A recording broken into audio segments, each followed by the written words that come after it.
ভগবান শ্রীরামচন্দ্রের 16 কলার মধ্যে কোন দুটি কলা কম ছিল?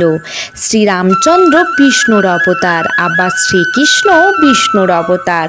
তা সত্ত্বেও কৃষ্ণ রামের অবতারের পরে পৃথিবীতে এসেও 16 কলা সম্পূর্ণ ছিলেন, কিন্তু প্রভু রাম কৃষ্ণের আগে অবতার হিসেবে জন্মগ্রহণ করেও 14 কলা সম্পূর্ণ ছিলেন। কিন্তু কেন এমনটা?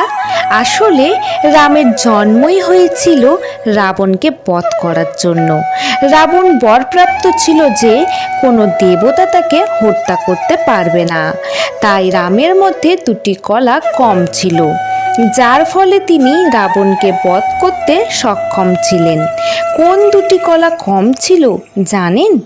রাজনীতি ও নৃত্য, যা শ্রীকৃষ্ণের মধ্যে কিন্তু ছিল। অর্থাৎ 16টি কলা সম্পূর্ণ ছিলেন আমাদের শ্রীকৃষ্ণ।